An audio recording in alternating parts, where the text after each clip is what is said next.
caught in the crossfire.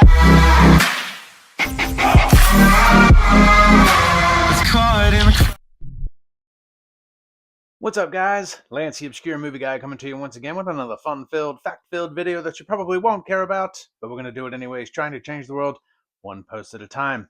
And today we're going to be going over a very obscure, low-budget, independent horror comedy film with a lot of familiar faces that was based off of a bad joke. Today we're going to be taking a deep dive into Stoner Snake.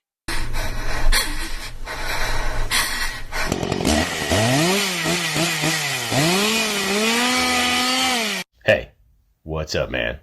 My name's Golimar. I'm a spice trader from the planet Scumdogia. A while back, I crash landed on Terra 420, or as you call it, Earth. One day, a few weeks ago, I was minding my own business, and some dude blew weed smoke in my face. Did something to my DNA, and now I can change size, color, and even species. So that's pretty weird. But the craziest part of all this, I can't stop killing people.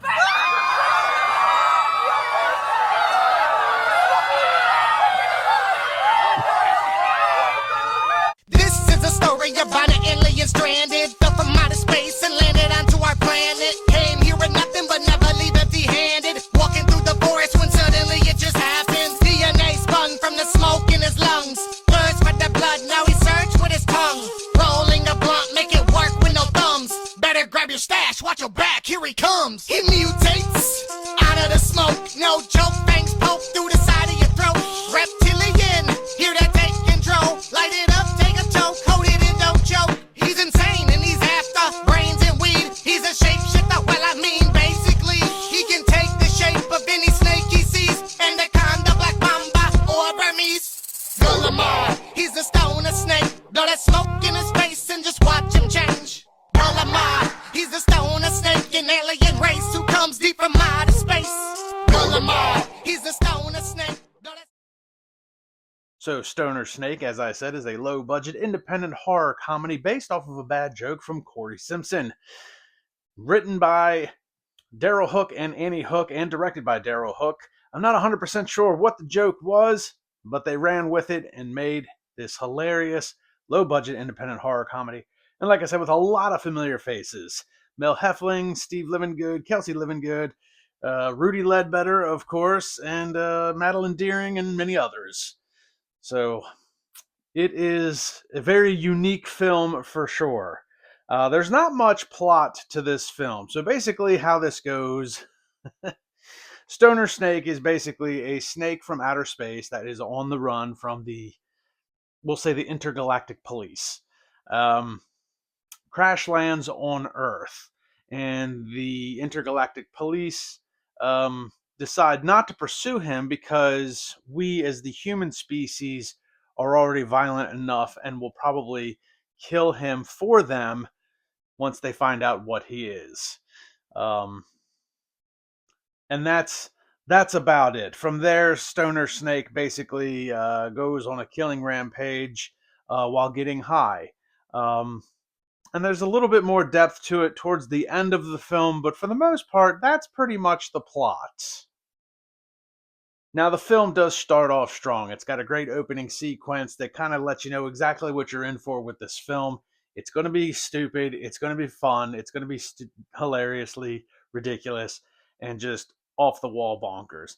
And that's pretty much what you get with the opening sequence. And I also like the fact that this is done kind of like a movie within the movie itself. So Mel Heffling plays the character of Poppy Butterington, which is kind of like a B-movie horror type host, kind of like Elvira, but a little bit more, color, since she's popcorn colored. But she's hosting this like B-movie, on WBOA TV. So like I said, it's a movie within a movie, and every once in a while you break out of Stoner Snake and into the real world, and you get some of these off the wall commercials, and you get these little interjections with Poppy Butterington. Damn, I can't say that. Butterington. um, so that was kind of cool how they did the opening sequence. They lead you in with that, and then into Stoner Snake, and you get the background with the intergalactic police and the snake on the run. And it's just a ridiculously good time. It's bad special effects, and it's all done with intent. That was what makes it funny. This film knows exactly what it is. It knows how to make fun of itself, and it was all done with intent in that regard. Now, there is no real fancy CGI, AI, or any crazy special effects like that. The Stoner Snake itself is a hand puppet. It's so ridiculous. It really is. But again, it was done with intent. Um, and it's just a stupid good time. It really is. It looks like everybody that was involved with this film had a good time being involved with the film. And like I said, it was all done with intent. There's bad practical special effects. There is a lot of blood.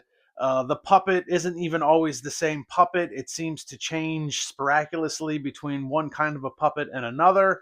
Um, there's bad wigs, there's bad beards, but again, it's all done with intent. This movie knows exactly what it is, and it knows exactly what it's doing, and it's not trying to be anything other than ridiculous.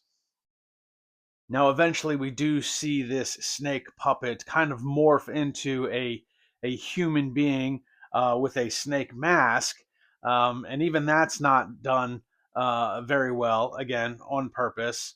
But he does kind of take so many drugs that he eventually kind of gets out of the snake skin, as it would be, and into this human type skin, um, and still is killing a lot of people at the same time. Really, because the movie is so ridiculous and it is pretty much poking fun at itself, and it's very much done in the vein of like old 50s type Mystery Science Theater 3000 things. Like this is definitely a movie you would see on like Mystery Science Theater 3000. It was definitely done in the vein of that type of stuff, kind of a throwback to Cheeseball, 50s and 60s science fiction films or creature features. Um, but again, it doesn't take itself too seriously. I would have liked to have seen a little bit more plot with the whole intergalactic police thing. If they were going to come and get him, what's he on the run for? There's a few things that are just kind of left unexplored. There's really not much to the plot other than him getting high and killing people. And maybe sometimes that's all you need. Realistically, this is going to be one of those movies, as I've been saying here a lot lately. It's not for your casual viewer. This is definitely made with intent on being what it is. They didn't try to go out of their way thinking that they were making something spectacular. They knew exactly what they were doing when they did this. It's got a very targeted audience. It's a very niche audience. Um, and that's fine. There's nothing wrong with that. This is a good time if you're going to sit back and get high, drink some beer, eat some pizza. This is a great movie to watch. It's full of stupid laughs. But realistically, if you're looking for anything that's got any type of story depth or something with a little bit of a plot, this isn't it. This is really just one of those things you sit back, you watch, you have a good time laughing at its ridiculousness, and it is what it is. Realistically, the best parts of the film are usually the ones that are actually outside of the film, within the film. The Poppy Butterington skits are a lot of fun. The WBOA commercials are a lot of fun.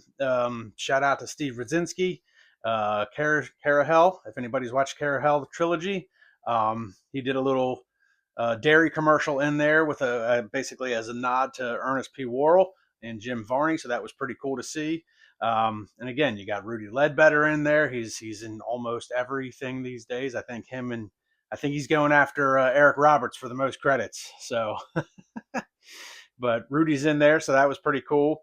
And there is a few cool little pop culture B movie type references that I caught on to. That was kind of cool. And they've got a scene in there, a scene that did run too long, but there's a scene in there where they're in a video store. It's not a video store. It's somebody's basement with a vast collection of DVDs, which great collection, by the way. But there is some like snake movie references in there, Boa with Dean Cain and Venomous and Python and stuff that you would see back in the day on Sci-Fi Channel on a Saturday afternoon. Asylum type stuff. And again, I mean, it's not an actual movie store, but it is somebody's personal DVD collection. It's very vast. There's a lot of cool movies in there. I think I saw Mayhem was on the shelf, which is a great movie. So they utilized what they had to the best of their ability. They did go out. They did try to at least make it look like a video store, but you can just tell. You can just tell it is what it is. It's not a big deal. So they did try to add some validity to the story in that regard. But large in part, most of the negative stuff I have to say, they probably already know because they knew exactly what they were making when they did it. My biggest gripe, honestly, would be a lot of the scenes did run a little longer than they needed to. And because there's not a lot of plot, a lot of those scenes don't move the plot along simply because there isn't one to move along. But other than that, it is a pretty stupid movie. It's a pretty stupid fun movie, though, and that's what I like. I'm in it for the entertainment value. I'm in it for people that do what they intend. And this is exactly what Daryl Hook, when he was writing this based off of this joke by Corey Simpson, they wrote it, they directed it. This movie is exactly what they intended it to be, and I'm okay with that. So I hear there's another one coming. So in the meantime, be on the lookout for Stoner Snake. It's going to be getting released. You can check it out when it comes to streaming platforms. You can still get it on DVD. Look up Stoner Snake on IMDb for more information and on Facebook. Check me out on YouTube. Like, subscribe, and comment to my YouTube channel. Check me out on Facebook and Instagram. I'll see everybody in the next video.